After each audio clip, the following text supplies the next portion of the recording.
ಮುಂಜಾನೆ 9ಕ್ಕೆ ಬಂದು ನಿಂತು ಸರ್. ಇನ್ನೂವರೆಗೆ ಪಾಳೆ ಬಂದಿಲ್ಲ. ಈಗ ಸಿಗುತ್ತೆ. ಏನು ಗೊಬ್ಬರ ಬೇಕಾಗಿದೆ? ಯೂರಿಯಾ ಗೊಬ್ಬರ ಸರ್. ಅಂದ್ರೆ ಬೆಳಗಿನ ಪಾಳೆ ಹಚ್ಚಿರಿ? ಹ್ಞೂ ಸರ್, 9ಕ್ಕೆ ಬಂದು ನಿಂತು ಸರ್. ಏನು ಹೇಳ್ತಾರೆ ಇವರು? ಕೊಡ್ತೀವಲ್ಲ ಎಲ್ಲರಿಗೆ 2 ಚೀಲ ಕೊಡ್ತೀವಿ ಅಂತ. ಅಂದ್ರೆ ಒಬ್ಬರಿಗೆ ಒಂದೇ ಚೀಲ, ಒಂದು ಆಧಾರ್ ಕಾರ್ಡಿಗೆ ಒಬ್ಬರಿಗೆ 2 ಚೀಲ ಅದ. ಬೇಕಾಯ್ತು ರೈತರಿಗೆ ಈಗ ಅಗತ್ಯ ಐತೆ? ಮಳೆ ಆಗೈತಿ ಮೆಕ್ಕೆಜೋಳಕ್ಕೆ? ಮೆಕ್ಕೆಜೋಳಕ್ಕೆ ಆತು, ಪ್ರತಿಯೊಂದಕ್ಕೂ ಬರ್ತದೆ. ಹೊರಗಡೆ ಮಾರ್ಕೆಟಲ್ಲಿ? ಹೊರಗಡೆ ಇಲ್ಲ ಈಗ ಹೊರಗಡೆ ಬಂದಿಟ್ಟಾರೆ. ಅವತ್ತಲ್ಲಿ ಐತಿ ಬಂದಿಟ್ಟಾರೆ. ಅಂದ್ರೆ ರೇಟ್ ಜಾಸ್ತಿ ಹೇಳತ್ತಾರ? ರೇಟ್ ಜಾಸ್ತಿ ಹೇಳತ್ತೆ. ಎಷ್ಟು ಹೇಳಕತ್ತಾರ? 400 ರೂಪಾಯಿ ಮಾರ ನೋಡ್ರಿ ಸರ್. 350, 320 ಹಿಂಗೆ ಹೇಳ್ತಾರೆ. ಸೊಸೈಟಿಗಾದ್ರೆ ಇಲ್ಲಿ 520. ಬರುತ್ತಂತಾರ ಏನಂತಾರ? ಬರುತ್ತಂತಾರ ಗೊಬ್ಬರ?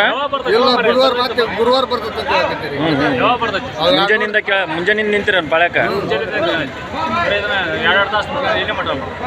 ಉತ್ತರ ಕರ್ನಾಟಕ ನ್ಯೂಸ್, ಇದು ಕನ್ನಡದ ಉಸಿರು.